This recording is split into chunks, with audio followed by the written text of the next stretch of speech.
Quite sublime, it's the G309.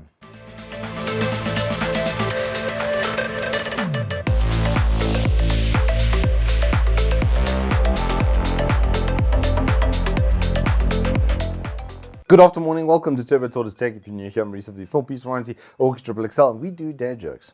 But anyway, G309.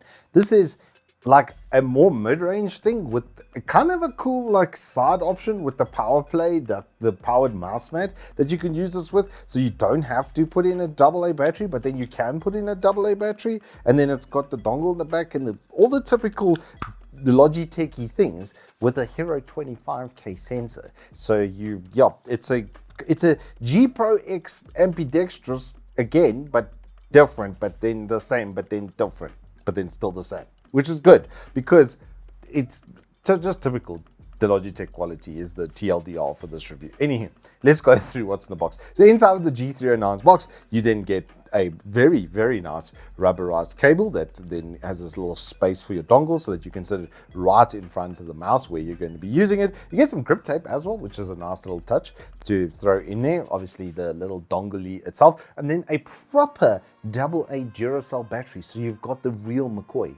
As I said, the cable and the dongle are really nicely finished. It is very rubberized. It's got a lot of cable memory, but you'll be able to bend it out of it, I would say, easily enough. And over a couple of days of usage, it should normalize. And then the dongle itself is of the extra tiny variety. And then if you pop open the back, it actually sits in the back of the lid itself. And then you've obviously got your Duracell battery connected. If we then look around the bottom of the mouse, on the top end, you'll see the on-off switch. You'll then see the dual mode switch because this can be used with Bluetooth or with a 2.4 gigahertz dongle. A really decent amount of feet coverage and around the sensor hole, which is also important to make sure that it is extra glidey, and they are of the PTFE variety. Then there's a little hatch door at the back, which is for the power play system. So if you do get the mouse pad that then is basically like, it's like NFC in a way, but like wireless charging and power and stuff all in one, which is kind of cool, I've got to be honest. And if you go for the whole ecosystem, then this thing becomes suddenly a whole 68 grams. With the battery included with the AA, it is 86 grams. It does make it a little bit back heavy, as you can imagine, with the battery being, you know, most of the unsprung weight and then sitting past the center point, but it doesn't really make it poor to use because that sort of tilt only brings it up in towards your fingers. I don't like forward tilt, I'll be honest. So if a mouse is heavy towards the front and it's doing that, it's kind of irritating. But this feels natural because it's, I think, just more travel. There's just more mouse with this. The overall build and stuff is of an ambidextrous type design. If you look upon the left hand side, the thumb buttons have really, really nice positioning, and then you can see the curvature for the mouse over there.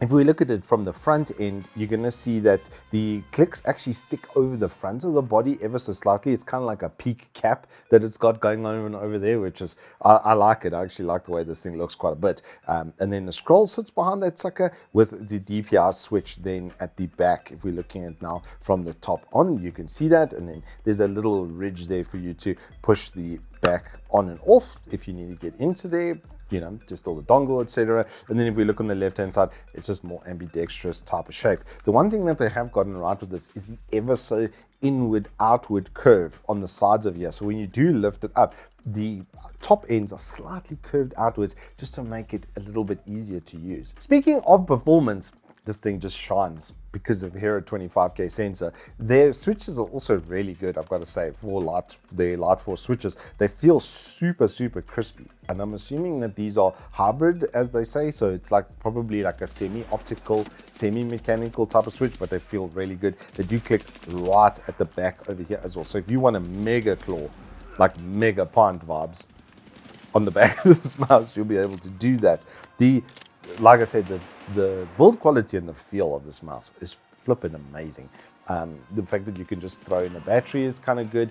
The decrease in price versus the G Pro is significant. It's like 800 or 900 Rand less than that. So you can still get all of the G Pro like features in a more sort of familiar design, because this shares a lot with like the G305. Very, very similar in a lot of ways to that.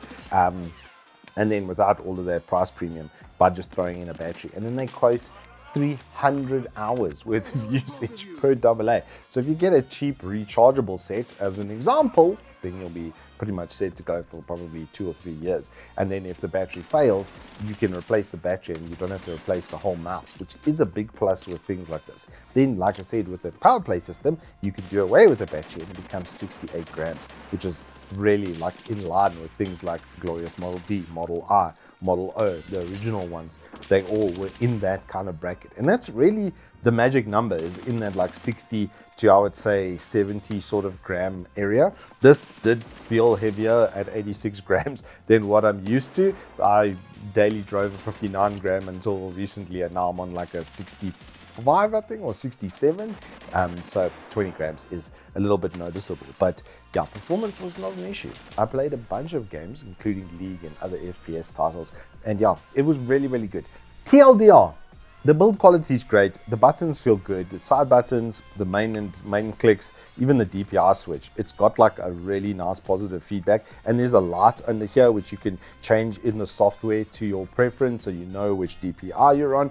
I scale of 4 and 800 DPI because I'm old and all my sensors were based on that. I didn't see 1600 DPI mouse until I was already a man. Okay, come at me, 35. Anyway. TLDR, the overall build quality, amazing. Performance, incredible. They've basically created a way to get the old G Pro, which was at 80 grams, for a lot less with a replaceable battery, so the mouse will really last as long as you need to use it. And then they've made sure to include dual mode wireless and the option to use things like their power play. It's pretty much a perfect product. I basically have no notes. The only thing I would like to see included, this is nice for people that do like, I don't like this, but people that do like this, it is nice to have as an option. I would like a spare set of feet in the next package, even if it bumps up the price like $100 or $5. I would be down for that. Let me know what you think of that in the comments down below. Anywho, that is all I've got for you on the Logitech G309. If you have enjoyed this review, please hit us up with a like and subscribe, and I will see you on the flip side.